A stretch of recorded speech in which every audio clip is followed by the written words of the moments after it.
Je suis sur du velours, donc d'abord je fais bien attention que mon velours soit dans le bon sens. Le velours, vous savez, au toucher il a un sens.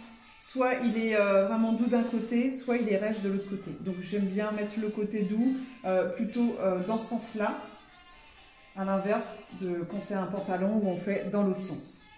Donc là, du coup, les ourlets, je vais les faire les uns à la suite des autres. Donc 1 et 1, on plie à 1 et 1.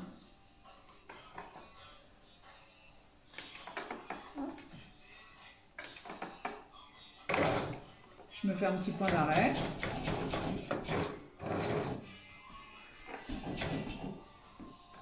Et puis je plie un de l'autre côté aussi. Quand je suis arrivée au bout, je me fais un petit point d'arrêt. Et puis je mets directement un autre.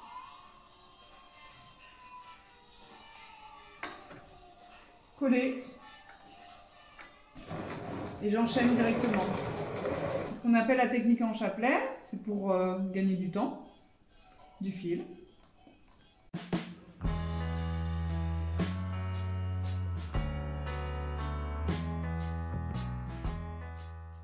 Faire le plus long des ourlets. Donc, quand vous avez une longue bille droite comme ça, vous pouvez prendre assez loin, venir faire l'ourlet. On se pose sur la table. Voilà. Et là, quand je me mets comme ça se met tout seul.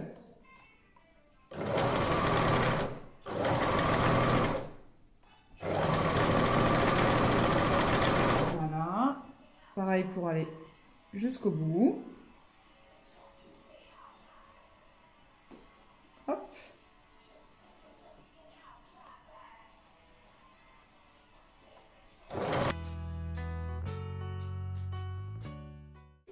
J'ai fini ma ribambelle de poche. Pour plaquer les poches, eh ben, on va d'abord toutes les disposer sur notre sapin pour avoir des bons espaces. Donc ici, je vais mettre celle-là, sachant qu'elle va être plaquée et qu'on va enlever 1 cm hein, tout à l'heure. Voilà, donc je tiens compte de ça. Hop, j'en ai 6 ici. Après, j'en ai 5 là. Donc je la mets au milieu. Je colle.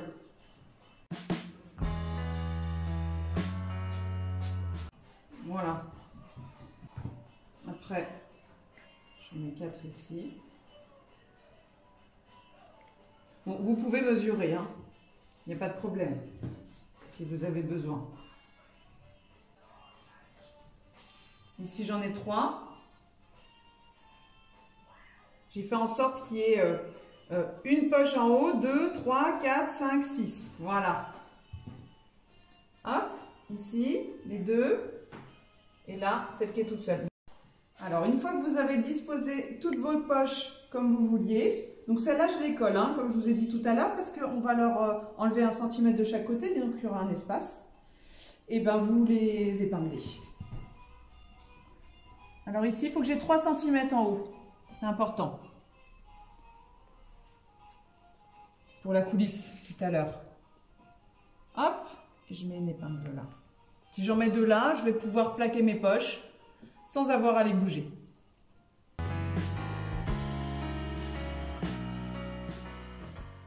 J'ai pris du velours et c'est très pratique parce que ça me donne vraiment les repères pour les mettre bien droites et ça donne un super résultat.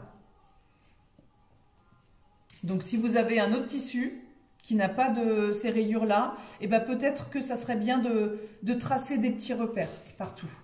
À vous de voir.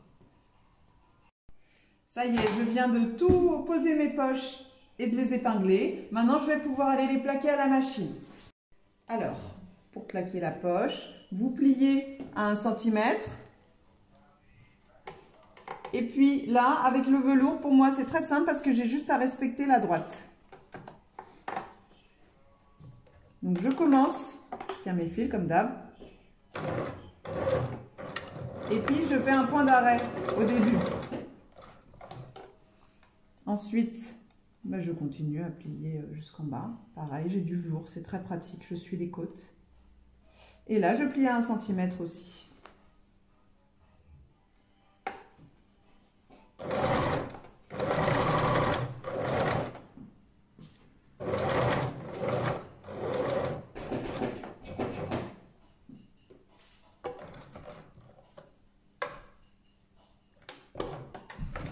Pivote, je plie mon calendrier pour qu'il passe et hop,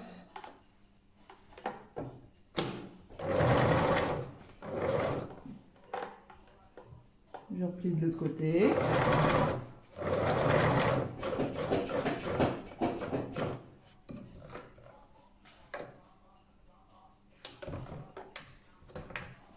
je repivote et puis jusqu'à la fin. Et donc, je m'assure encore que je suis bien au même endroit. Donc, si vous n'avez pas de velours, il faut vous assurer que vous êtes au même endroit ici parce qu'on a vite fait, en fait, de remonter la poche ici.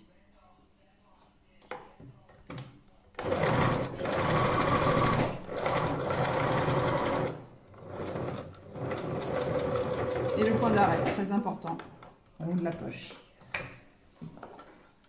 Voilà, là, j'ai plaqué la poche simple.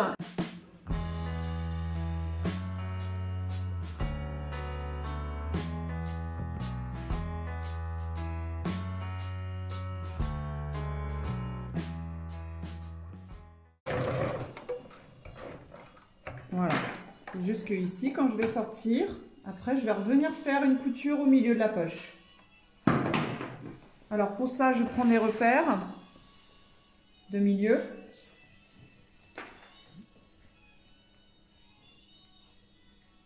Ma poche fait 16, qu'elle faisait 2 x 8. Je mets une épingle au milieu ou un petit coup de craie si vous voulez. Pareil, 16. Et là, je vais venir faire la couture au milieu.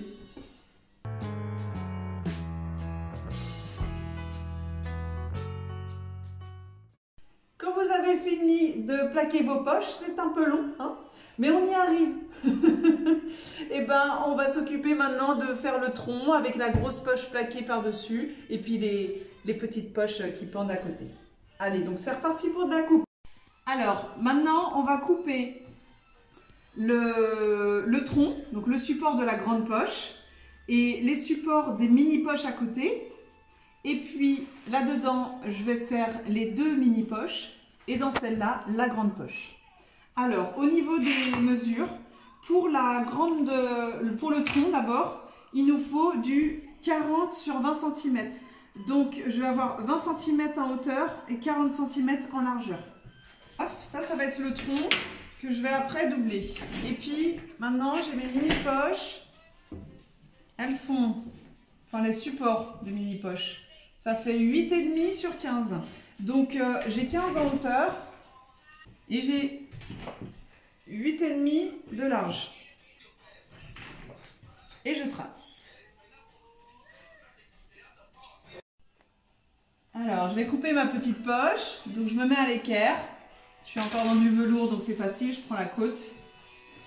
Et puis, je me fais du 8,5 sur 11. Donc, j'en ai 2 comme ça.